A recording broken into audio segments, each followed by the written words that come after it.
Hello friends, સ્વાગત છે તમારું અમારી યુટ્યુબ ચેનલમાં। તો આજે આપણે બનાવીશું પરફેક્ટ એવા ફરસાણવાળાની દુકાન જેવા ખસ્તા એવા સમોસા। તો તમે આ સમોસાને નાસ્તામાં ગરમા ગરમ ચા સાથે કે ચટણી સાથે, દહીં સાથે સર્વ કરી શકો તેવા। તો ચાલો શરૂ કરીએ બનાવવાનું। તો સમોસાના સ્ટફિંગ બનાવવામાં આપણે પહેલા ખાંડણી લીધી છે, એમાં 1 ચમચી આપણે વરિયાળી એડ કરીશું, અડધી ચમચી આપણે જીરું એડ કરીશું અને 1 ચમચી આપણે ધાણા એડ કરીશું। હવે આ બધું જ ને આપણે આખા પાખા ખાંડી લઈશું।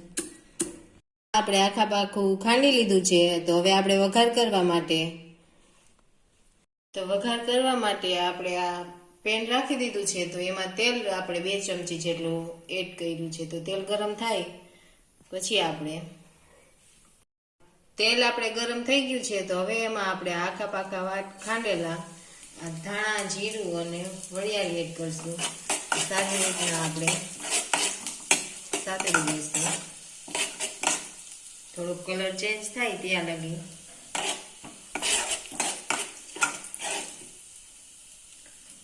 તો કલર આ ચેન્જ થઈ ગયો છે।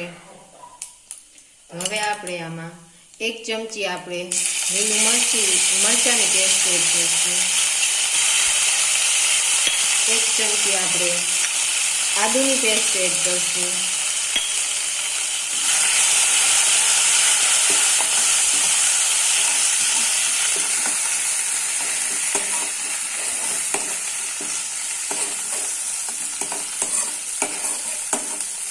થોડી કળાને આપણે સાતળી લેશું।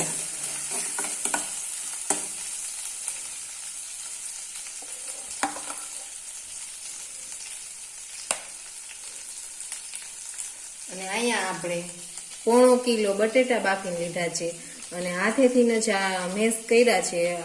આ એવી જ રીતના આને મેશ કરવાના। તો હવે આપણે આ બટેટા એડ કરી દઈશું।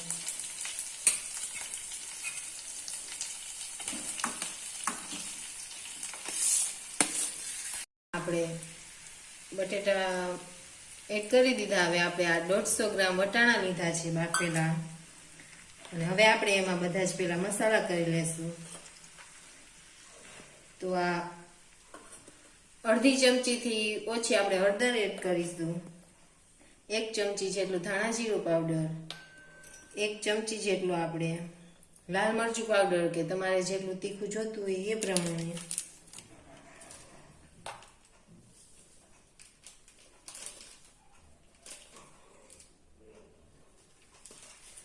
અને 1 ચમચી જેટલો આપણે ગરમ મસાલા પાવડર, અને સ્વાદ પ્રમાણે આપણે મીઠું એડ કરીશું।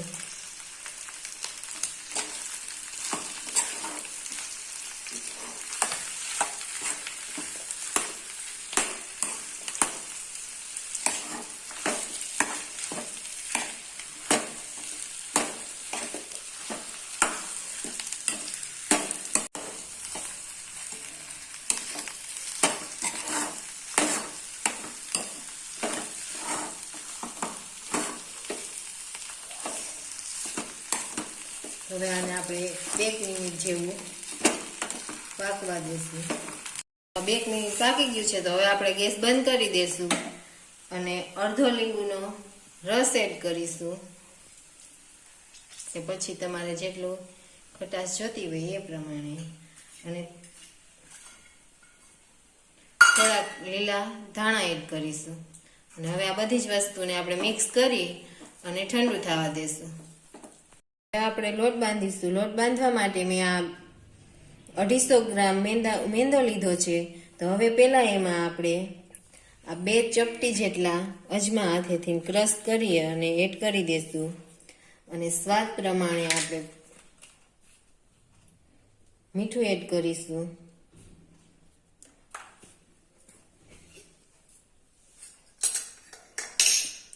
અને આપણે આમાં મોણ એડ કરીશું। તો તેલનું મોણ લીધું છે, તમારે જો ઘીનું મોણ લેવું હોય તો ઘીનું પણ લઈ શકો છો। તો મોણ આપણે અને આ બધી જ વસ્તુને આપણે આવી રીતના મિક્સ કરી દઈશું।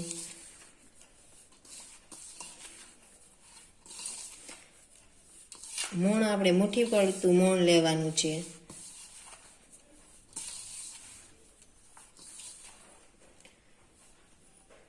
તો આવી રીતના મુઠ્ઠી બંધાઈ જાય એટલું આપણે મોણ લેવાનું. હવે આપણે આમાં પાણી એડ કરીશું અને લોટ બાંધીશું. તો લોટ આપણે જેવો ભાખરીનો હોય તેવો કઠોળ જ બાંધવાનો છે.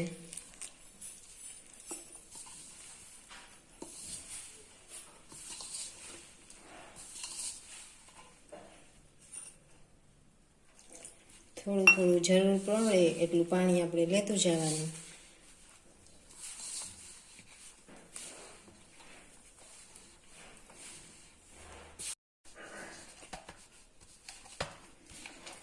તો આ આપણે લોટ બાંધી લીધો છે, કઠણ જ બાંધવાનો છે. તો હવે આપણે આમાં થોડુંક તેલ એડ કરી અને આવી રીતના આપણે ફરતે લગાવી લેશું લોટની. અને આને આપણે હવે ઢાંકી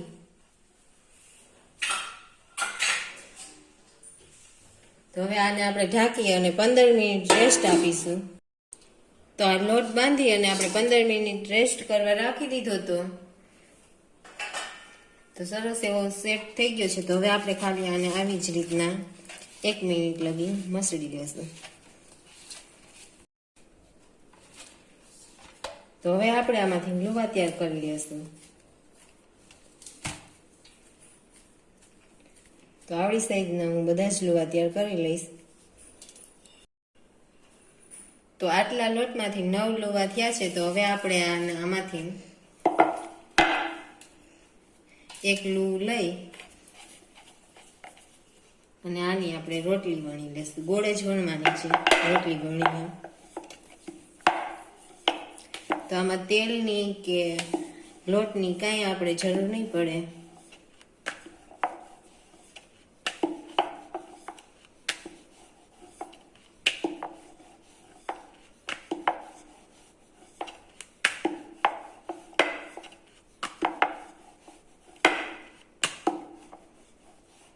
ગોળે જ વણવાની છે આપણે.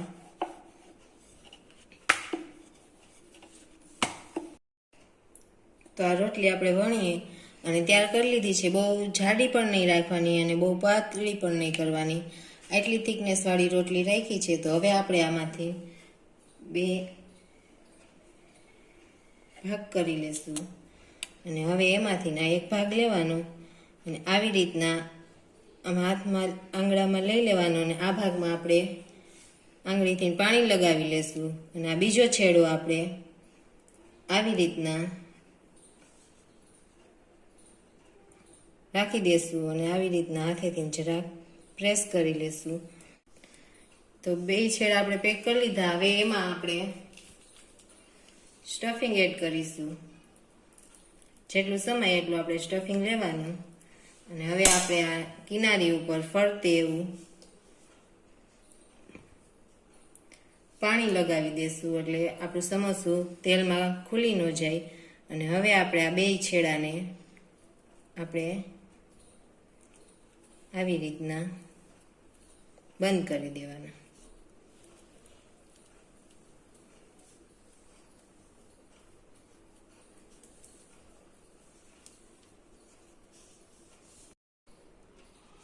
તો જોઈ શકો છો સરસ એવું આપણે સમોસું તૈયાર થઈ ગયું છે. તો આવી જ રીતના બધા જ સમોસા આપણે તૈયાર કરવાના.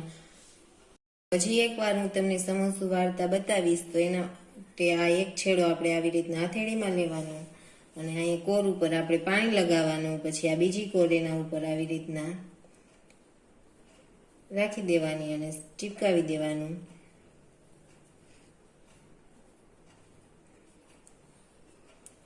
અને હવે આપણે આમાં સ્ટફિંગ ભરવાનું. હવે આપણે આમાં સ્ટફિંગ એડ કરી દઈશું.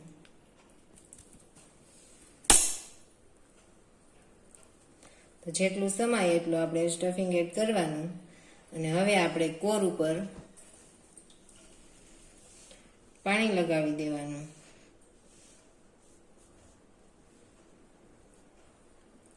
અને આ બધી જ કોરને આવી રીતના ચીપકાવી દેવાની.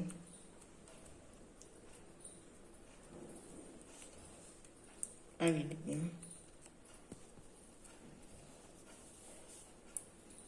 તો થઈ ગયું છે સરસ એવું સમોસું. તો આવી જ રીતના હું બધા જ સમોસા તૈયાર કરી લઈશ. તો સમોસા તળવા માટે આપણે કડાઈમાં તેલ ગરમ થવા રાખી દીધું છે. તો તેલ આપણે બહુ ગરમ નથી આપણે થવા દેવાનું. ગરમ એવું થાય એટલે આપણે એમાં સમોસા એડ કરી દેવાના અને ગેસની ફ્લેમ સાવ સ્લો જ રાખવાની.